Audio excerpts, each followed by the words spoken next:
Assalamualaikum warahmatullahi wabarakatuh.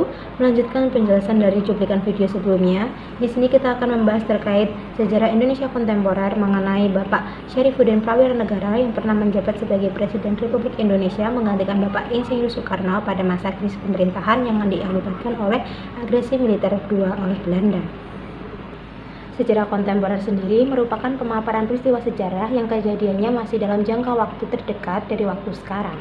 Untuk spesifikasi, sejarah Indonesia kontemporer dimulai sejak tahun 1945. Sejarah kontemporer sendiri menjadi jalan pembuka bagi penyatuan keragaman yang ada di Indonesia, di mana para pahlawan bangsa dengan keberagaman mereka bersama dan bersatu membangun bangsa meskipun mendapati halangan-halangan yang melintangi dalam usahanya sehingga melatar belakangi hadirnya nilai kebinekaan. Nilai kebinekaan bukan hanya sekedar semboyan untuk Indonesia, lebih dari itu, makna dan realisasinya menunjukkan sebuah kesatu paduan dari perbedaan yang ada. Indonesia merupakan sebuah negara yang menaungi berbagai macam bangsa sehingga rintangan yang didapatkan akan lebih berat. Sebuah perjuangan harus didasarkan atas keikhlasan dan kecintaan terhadap tanah air. Dengan tujuan menjunjung tinggi persatuan dan kesatuan di dalam negeri, pembangunan jiwa nasionalis dan kebinekaan yang dibentuk melalui kacamata sejarah negara akan memiliki efek lebih besar kepada generasi-generasi selanjutnya. Oleh karena itu, dibutuhkan penulisan sejarah dengan informasi dan literatur yang lengkap dan memadai. Kenyataan dari sejarah kontemporer Indonesia memiliki beberapa kisah-kisah menarik dan unik yang akan menumbuhkan jiwa kemerdekaan, kebanyakannya masih belum terkuak jelas secara rinci. Penulisan alur pada beberapa peristiwa sejarah kontemporer Indonesia sendiri terkadang masih belum lengkap dan pemaparannya jauh dari kejadian tersebut. Salah satunya adalah peristiwa PDRI yang terjadi sekitar tahun 1948 sampai 1949. Peristiwa PDRI sendiri diketahui oleh Syarifuddin Prawiranegara yang memiliki surat perintah darurat untuk memimpin negara pada kala itu.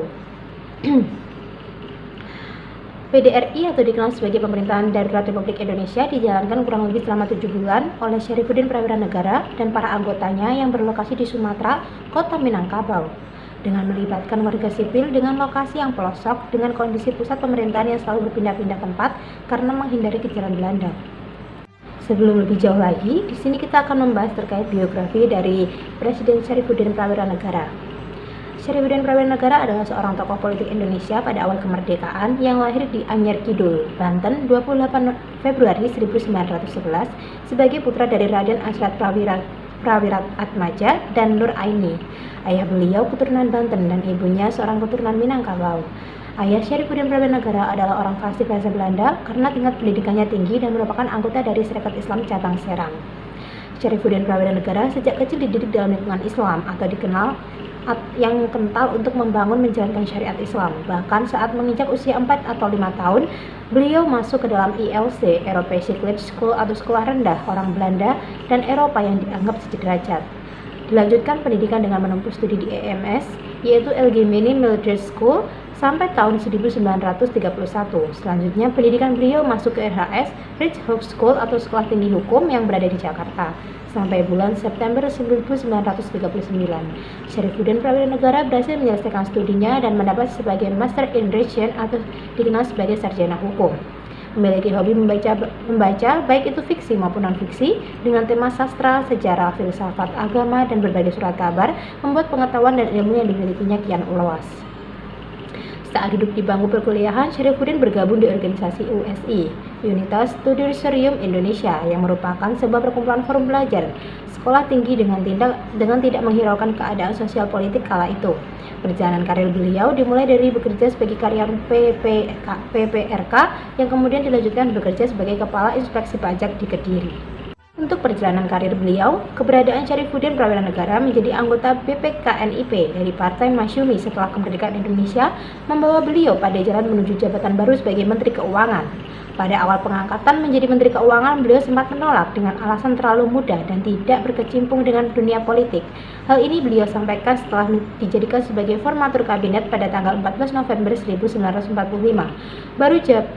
Barulah jabatan sebagai Menteri Keuangan beliau terima ketika masa Kabinet Syahid III, dikarenakan keinginan beliau untuk segera mewujudkan keluarnya ORI, Uang Republik Indonesia, yang telah beliau gagaskan pada saat menjadi anggota KNI Priangan. Keluarnya ORI telah menjadi alat tukar sah dan mengukur harga seluruh wilayah secara de facto. Masuk tahun 1998, tepatnya pada 29 Januari, Syarifuddin diangkat menjadi Menteri Kemakmuran di masa Muhammad Hatta saat menjabat sebagai Perdana Menteri.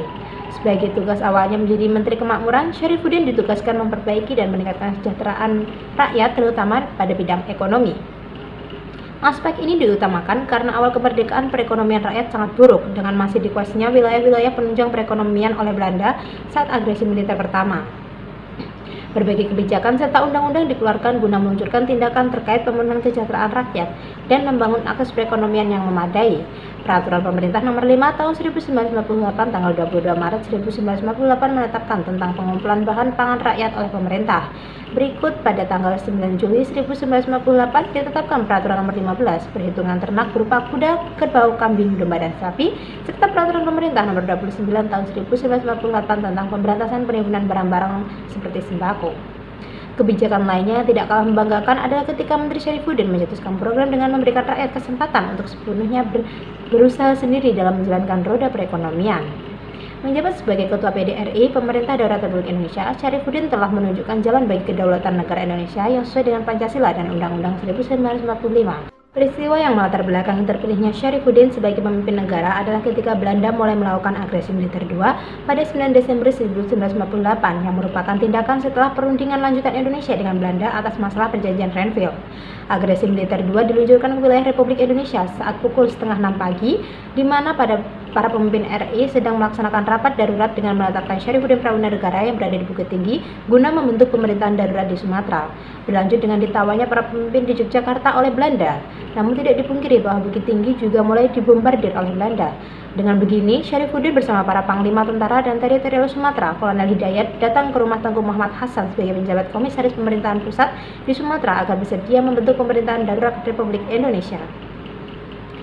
Disinilah mulai tersusun Kabinet Darurat Personalia PDRI, yaitu Syarifuddin Prawiranegara sebagai ketua, merangkap Menteri Pertahanan, Penerangan, dan Luar Negeri, Muhammad Hasan sebagai wakil ketua, merangkap sebagai Menteri Dalam Negeri, Pendidikan dan Kebudayaan, serta Menteri Agama. Mr. Rashid sebagai Menteri Keamanan, merangkap sebagai Menteri Sosial, Pembangunan dan Perburuan. Mr. Lokman Hakim sebagai Menteri Keuangan, merangkap sebagai Menteri Kehakiman. Insinyur Manahati Sitompul sebagai Menteri Pekerjaan Umum, merangkap sebagai Menteri Kesehatan. Insinyur Indra Cahja sebagai Menteri Perhubungan, merangkap menjadi Menteri Kemakmuran.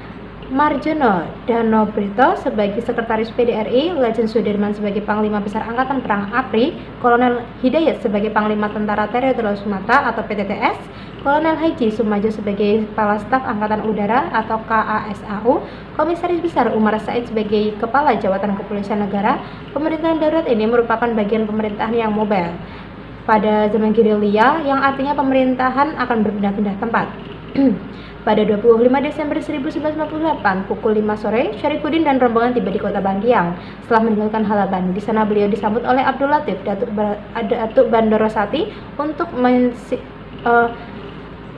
terkait mesin pencetakan uang serta berbagai perlengkapan radio dalam berkomunikasi telah diamankan, sehingga sementara waktu Bandiang dijadikan sebagai pusat PDRI. Di hari berikutnya, ketika ingin melakukan rapat di rumah Wedana, terjadi sebuah pengeboman sehingga harus berpindah pada tanggal 27 Desember 1948 berlokasi di Surau Dagang. Yang kembali diumumkan terkait dengan struktur PDRI yang dilakukan melalui pemancar radio. Syarifuddin meninggalkan Teluk Kautan menuju Kili Ranjau, Sumatera Barat setelah terjadi penyerangan oleh Belanda yang menyebabkan kegelisahan penduduk sekitar. Tanggal 24 Januari 1949, Syarifuddin Prawiranegara sampai di Bidar Alam dan menjadikan tempat tersebut sebagai pusat PDRI kurang lebih selama 3 bulan. Selanjutnya, beliau meninggalkan Bidar Alam dan terdengar kabar saat itu bahwa terjadi perundingan antara Republik Indonesia dengan Belanda di bawah pengawasan UNCI, yang dimana dengan perundingan Romroyen. Mendengar kabar ini, Syarifuddin sebagai pimpinan PDRI merasa marah dan kecewa hingga mengambil inisiatif untuk melakukan konsolidasi dengan para pemimpin PDRI yang kemudian diadakan musyawarah besar PDRI Sumpur Kudus dengan memakan waktu sampai 3 hari. Dalam musyawarah ini, para anggota dengan berapi-api menyatakan bahwa lebih baik meneruskan perlawanan daripada harus menerima. Hingga setelah musyawarah ini, Syarifuddin kembali ke Kota Tinggi. Sangat disayangkan, ternyata di sana mereka dikejutkan oleh gerakan prajurit Belanda yang datang pada tanggal 20 Juni 1949 dari Payakumbuh ke Guguk. Pada tanggal 1 Juli 1949 diselenggarakan pertemuan penting dengan para anggota PDRI di rumah Kiai Haji Rusuli. Dalam rapat ini yang menyuarakan terkait tidak kesetujuan mengembalikan mandat kepada Presiden Soekarno. Pada tanggal 6 Juli 1949 diadakan pertemuan antara rombongan Nasir dengan PDRI di daerah yang dikuasai Republik, tepatnya di Padang Japang, Kabupaten 50 kota, dan sempat berjalan alot hingga pada tanggal 7 Juli diadakan sidang rapat umum di Kota Kacia yang mendapatkan banyak perhatian rakyat, yang pada akhirnya PDRI setuju kembali ke Yogyakarta. Pada tanggal 13 Juli 1959 diselenggarakan sidang kabinet setelah kembalinya Presiden dan Wakil Presiden ke Yogyakarta, serta pertemuan untuk pertama kalinya setelah pemerintah Republik Indonesia pulih. Pada sidang ini Syarifuddin tampil untuk menyampaikan laporan dan mengembalikan mandat kepada Presiden, serta menyatakan melaksanakan segala tugas. Pada saat terjadi krisis kepemimpinan dengan ikhlas, maka dari sinilah tugas Syarifuddin Prawiranegara sebagai Ketua PDRI selesai. Dari kisah tersebut dapat kita ambil hikmahnya, yaitu di mana dalam perjuangan tanah air dan rasa cinta tanah air kita harus menumbuhkan sifat kebinekaan pada diri kita.